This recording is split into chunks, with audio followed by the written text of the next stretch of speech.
All right, what's going on, everybody, and welcome back to another Real Talk video. And may the Most High bless you as we give the Most High all the honor, the glory, and all the praise and worship, thanking our Father for another blessed day. My title now says, "You set me down too soon." You set me down too soon. I got a real hot topic right here about in ministry, but this is not just only in ministry. This is pretty much with everything we doing. And let me give a shout out to you, Miss Linda. Powerful email. You got me laughing because some of the stuff you went through, same stuff I went through as musicians growing up. And I want to give a shout out to you once again. You gave me this title in so many words. You set me down too soon, but really you set me down at the right time. Now just catch what I'm saying in this video because I'm pretty sure a lot of us can relate to what I'm saying in this video.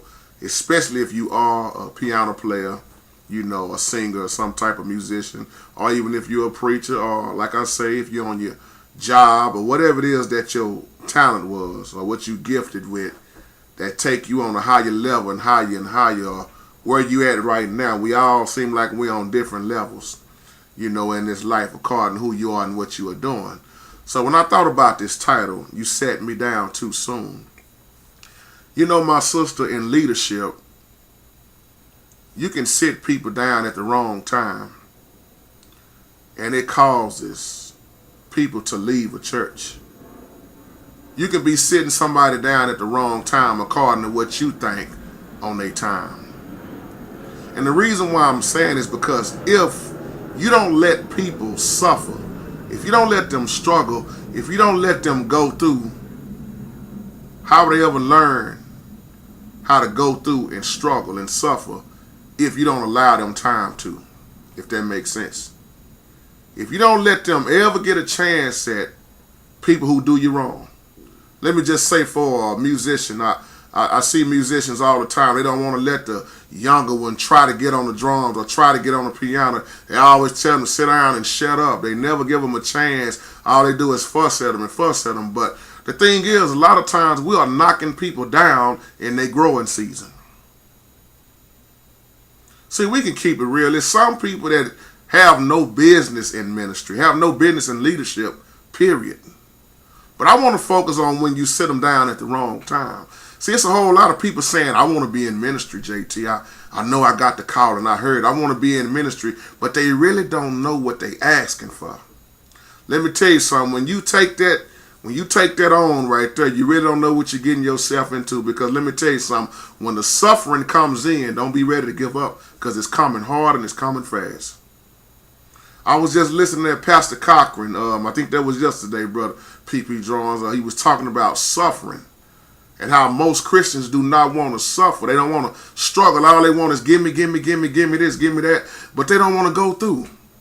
And going through is what makes you strong. Going through is what makes you the man or the woman that you are. Going through teaches you a lot. How else will you learn if we never get a chance to do it? But we also know when it's time to go, it's time to pack up and go. And sometimes we will stay in the wrong place too long because we get caught up in other folk. Well, that, you know, I love this pastor. I love this church. I have grown, man. We got a friendship. We got a relationship. This, I don't care. When it's time to go, it's time to go. See, the thing is, as you get older, let me say it like this. It's kind of like growing up. In the house, their parents would tell you, our parent would say, "What you gonna do with your life? You know, you about to graduate. You either gonna go to college or you gonna get some job." And as for us growing up, they would say, "You're gonna have to get the hell out this house. You're gonna work, you're gonna do something, you got to get the hell out this house." Pretty much that's how it was with the majority of us growing up. You can say amen. You gotta go. But you have some parents who never push their child. See, catch where I'm going with this video. This is a growing process. You got some parents that will baby their child the rest of their life. That's why you got grown men still in the house with their moms at 50, 60 years old and up. You know, but it's a different reason if something is wrong with mama, she's sick and you're taking care of them. But I'm talking about you got grown men who never left the nest because all they so used to is mama. They depend on mama. See, that's a growing process. When you train your child up the way they supposed to go, in that training process, you laying down rules. You laying down tough love. And there come a time, a cutoff time when mama gonna say or daddy gonna say, it's time for you to leave the nest. Y'all, if you ever study on eagles, and even the mama eagle, she get tired of the baby. She takes them out and take them up as high as she can, and she drops them so they can learn how to fly. Because why? Mama want them gone from the nest. After a while, even the eagle, the mama eagle, makes the baby eagles leave the nest. They either gonna fly or they gonna die. See, the reason why I'm making this point, because in this life, you're going to either help somebody or you're going to handicap somebody. And we got to ask ourselves the question with the majority of our family members. It might be your children, church folk, on your job. Are you helping them or are you handicapping them? And if you are handicapping somebody, that's the worst thing you can do. You sat me down too soon. I've seen so many pastors who sat down that young minister at the wrong time because they didn't give him time enough to go through his growing process. Or that evangelist, she was at her growing stages and they cut her off. They sat her down, told her she wasn't ready, told him he wasn't ready. But how can you get ready if you're not getting a chance to get ready? To be ready. How you gonna know how to deal with something if you ain't never went through it? How can I tell you about drunkenness if I ain't never been drunk? See, tell people the truth in this life. You're gonna get beat down the hardest when you're a follower of the Most High. You're gonna get called names. And it trips me out because I see all these folk talking about standing for Christ, but they can't even stand a comment on Facebook. They can't even stand a negative comment on YouTube. But they talking about they want to stand. They not ready. How you gonna stand later if you can't stand right now over simple stuff? How you gonna get prepared if you don't go through? I've seen some of the best ones now who are moving forward and they doing excellent. And they was the ones who was sat down too soon. And the ones who sat them down lost one of the biggest blessings they ever had. They sit back now and they hate on them, man. That brother started at my church. Or they used to be my piano player. I don't want to start it. They always go back to the past. I started, yeah, but look at him now and look at you now. Let me tell y'all something. Y'all see this piano right here, this keyboard I mean. If I was to listen at folks and the way they did me growing up, I would have never became a piano player or singing or teaching. None of that. Because you know what they told me? That wasn't my calling. They told me that the keyboard, the piano wasn't for me. So every time I would try to get on the piano, they would slap my hands. Get your butt off of that. You know you don't supposed to be. You can't do that. That ain't now. You just sit down somewhere. That Sherry boy over there trying to play that piano again. Close that thing up. That's the way they did me growing up. They always set me down. They set me down too soon because they wouldn't let me go through nothing. They wouldn't let me grow. They wouldn't let me play for the youth choir. They wouldn't let me do a whole lot of stuff. All they could do was tell me why I couldn't do something, but they never gave me an opportunity to later on when I started getting older. Once they saw me play, they said, where did that boy learn it at? See, while they was kicking me out, all along they didn't know I was at the house practicing, learning, struggling, tears coming out my eye, trying to learn this, trying to learn that, trying to wonder why would nobody give me a chance. But now those same ones that kicked me out is the same ones that need me. Don't kick somebody out when they growing. See, you don't just go outside and give up on your grass because It's not as green as you think. It's not growing right. It's still dead over in that area. You know, you don't give up on it. You put water on it. See, our Father has to get us ready for this evil mess we going through. Our Father has to get us prepared for church folks. Our Father get us prepared for these demons. Our Father gets us prepared to deal with our messed up family members, people on your job. You got to be tested. You can't have a testimony without a test. The first part of that word is testimony. You got to be tested. That's his word. So sometimes when you sit somebody down too soon, it's a huge mistake, because if they in that growing process and then you sit there and tell them it just ain't your time, I see this ain't working for you. You talking about but what was the Father saying? And then you gotta pay for that. That's why I hated when I was growing up, the musicians they would never once again let the ones who was trying to learn play, nor would they show them anything. That's why I gave my heart out on her teaching the piano. I love to show others because I know what I had to deal with growing up. See, I didn't have all this technology and YouTube and everything that they got out now when I was coming up. I wish I did. I had to go home and learn the hard way.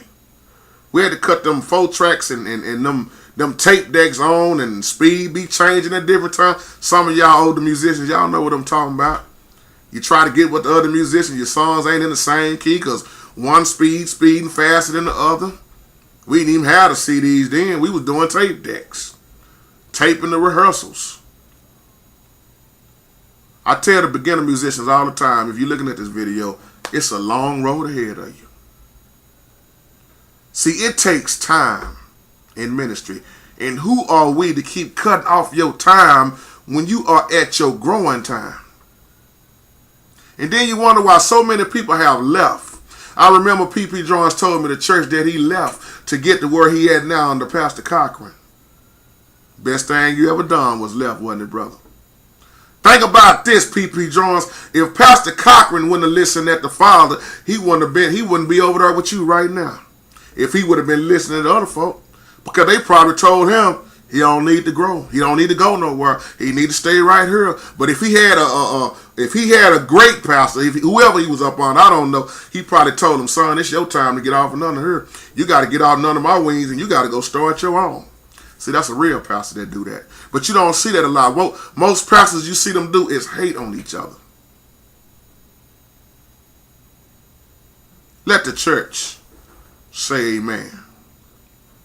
Even if you take your food out of the oven too soon, it's not ready. See, we got a lot of microwave Christians. They want everything instantly because the microwave warm up quicker. But quicker don't always mean better, do it. So I like to put my stuff in the oven. Let it go on and cook through all the way. Sometimes the microwave miss stuff. But in that oven, it's extra hotter. See, we need more oven-type believers versus these microwave-type so-called Christians that want everything just, it got to happen quick for me because I don't want to go through nothing. Y'all, I saw this brother the other day. I remember him growing up. He was the musician that most people laughed at. That musician that everybody laughed at and talked about now is the one everybody calling trying to get him to play for him. Them same ones that kicked him to the curb, now they begging him. That same one that you said couldn't preach because he was in his growing process, now he has blowed up. He got more members than you. On your job, the one that told you would never make supervisor, you would never be the one, now they looking up at you and got an answer to you. They got an answer to you. See, if we just learn to stay humble, it's a blessing. But everything, once again, it's a growing process. Don't be so quick to sit others down who have the right heart. And don't be so quick to jump your butt off in ministry. Somebody will catch that one later. Because you might think you're ready for it, and then you might not never be cut out for it. See, I thank the Father that he knows the heart. He knows the heart, y'all. The world hates us. They hate us. Follow us. They hate what we stand for. They hate who we serving. So the reason I'm saying that, he said if the world hates you, keep in mind they hated me first. So in other words, let me suffer. Let me get towed up in this race. Let me get talked about. Let me have more haters, because that let me know I'm on the right track. Let me get beat down, because I know that I'm still growing. Because if I wasn't going through all this getting beat up process, as I always go through, but you don't see me coming on here giving up, do you? You don't see me posting stuff like, this is JT final video because I can't take this no more. People done made me mad. I'm pissed off. You know what I do? I preach even harder when you get at me like that. I praise even harder. I worship even more harder, because my worship is for real. I sure pray. And you know what I'm going to really do? Stay in the word even more harder. So you might not want to. I tell you, the worst thing for me to do is to go down on my knees and give it over to the Father, because now you in trouble. That's why I found out when I was stupid, I thought I could handle my haters a whole lot better than the way the Most High. But now that I know better, I came out of that stupidity, that ignorance. I see what the Father does to my haters. I'm growing. These haters can't stand the fact that here it is another year, JT still here. He been on here a long time now. And every time they see a new subscriber, they get more mad. But you know what I do? I just keep smiling. Use my haters as elevators. Suffering has taught me a lot. See, for me growing up, like I was talking about this piano, this keyboard, one uncle would never let me play. Never. But then, one of my favorite uncles, who I love, and Lord rest his soul, Uncle Jerry, the one that played the bass. Not one time did Uncle Jerry ever tell me, you better not get in on that keyboard. While one uncle was kicking me to the curb, the other uncle said, come over here and get the keys and go unlock the church. Because every day, 5 days out of the week, I was down at the church as a youngster practicing on that organ. My uncle didn't care. He said, you come get them keys. He said, I don't care what nobody else tell you. See, he wasn't sitting me down too soon, because he saw the growing process. He said, I see what's inside of you, nephew. And he said, to the ones that don't want you to play, I feel sorry for them. He said, but here's the key. Just lock the church up when you finish. Call me and I'll come back and get the key from you. That's the one that never closed the door on me. I almost get teary-eyed thinking about my Uncle Jerry, because my Uncle Jerry believed in me, looked like when nobody else believed in me. And he never told me that I wasn't going to be able to play. He, matter of fact, told me I was going to go further than the ones that kicked me down to the curve. Thank you, Uncle Jerry. He died on me 2 years ago. So he knew that I was in the moment of moving forward. He said, what harm are you doing? You ain't doing nothing but playing the piano. You ain't doing nothing but getting on the organ. You ain't banging on it. You actually got some cards. I see the way you started was the same way I started. I see myself in you. So when somebody can see they self in you, in them, I should say, then they know where you're going with it. They not too quick to just kick you to the curve. I don't even know where all this coming from. I tell you, y'all just excuse me. I got to think about my Uncle Jerry for a minute, because Uncle Jerry always kept it real. And not to see him right now is kind of hard at times, because I'm so used to him. And I never forget what he done growing up, because while all the other church folk were kicking me, he was accepting me. I don't care what time it was. It could be 10 o'clock at night. Let me get it on. I just want to play the piano for stayed in there hours and hours. But that's why I'm the piano player I am to this day, thanks to the Most High, using certain people. So whoever you are and whatever you're doing, remember this, you're going to always have haters. But remember this, you will suffer. So be ready to suffer. people that got sat down too soon, they learned a lot. Because when you sitting, you watching, you learning, you looking. You look at other people's mess and you learn how to you learn how to do it the right way by looking at people doing it the wrong way. So just hang in there. So what, my sister?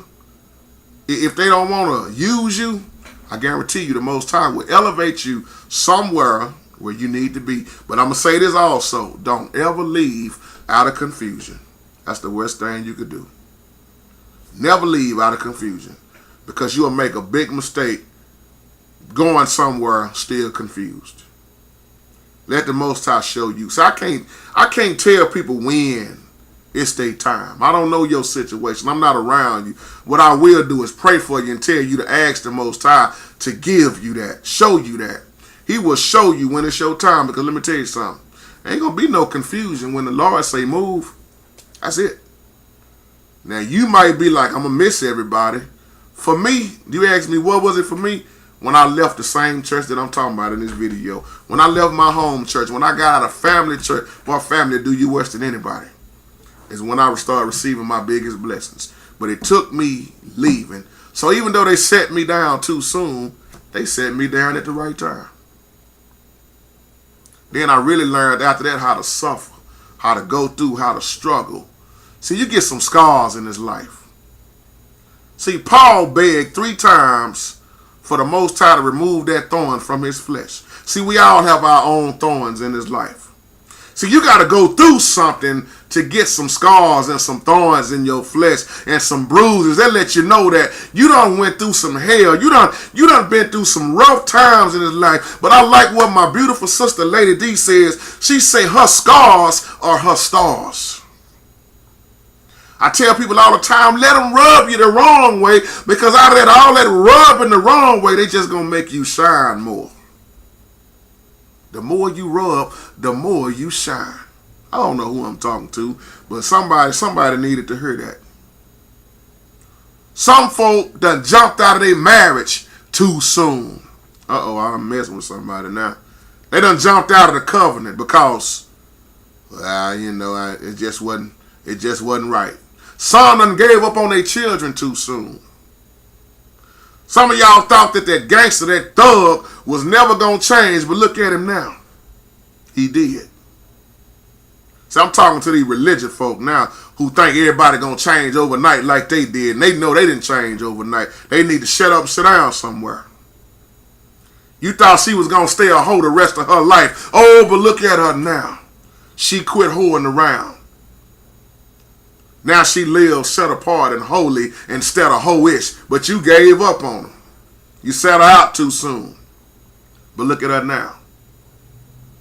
See, I was talking to a pastor the other day. Some pastors are scared that the one sitting behind them in the pulpit is going to do better than them. They think they're going to out-preach them. They're going to grow more, so they don't never want to let them have a chance to speak. They think that the people are going to receive them more, and in some cases they do, don't they? So they keep telling them it just ain't your time. How is he been sitting up there 5 or 6 years and you can't let him pray? You don't want to let him have a night where he just can preach so he can start getting used to it? But it's a lot of hating going on with these preachers. I ain't talking about everybody. But go to your church. I guarantee you there's 1 or 2 of them in there. Let me leave that alone. Somebody will catch that later. It never comes their time according to them. But when the Most High says your time, that's why you don't need no approval for man to do what the Most High have you to do. But what the Most High have for you, it is for you. That's why I got out of man's way and got into Yahweh. Don't cut people off when they're in their growing season. It takes time. It's a lot of pressure behind it.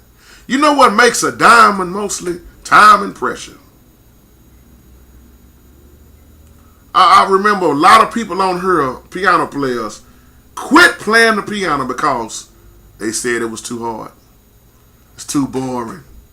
It take too long. I get too frustrated. JT, it ain't happening fast enough. So they quit.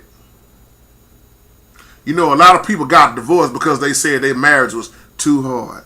I get frustrated too much. The good times ain't happening enough. We always mow down and up.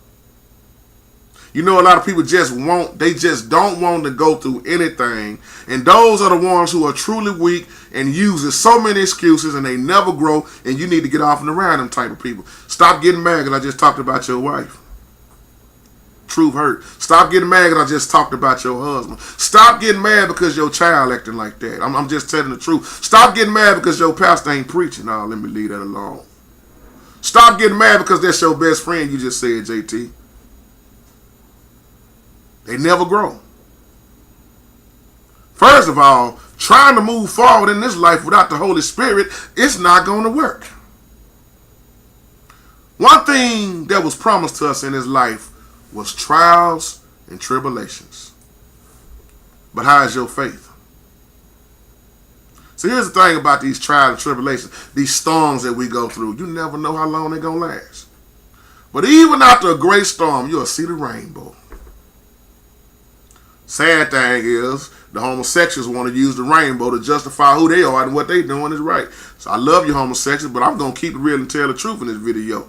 Stop messing with God's covenant to try to justify your so-called sinful lifestyle. That covenant, that rainbow is also a covenant. It's a reminder that our Father said he would never destroy ever again with a flood. It's also a reminder of what went on in Noah's day, even though people say it wasn't true. Noah was just a fairy tale. Well, if that's your belief, I ain't going to knock your belief, but don't try to knock mine. Every time I see a rainbow go up, I think about Genesis. And then I got a church right down the street, a gay church.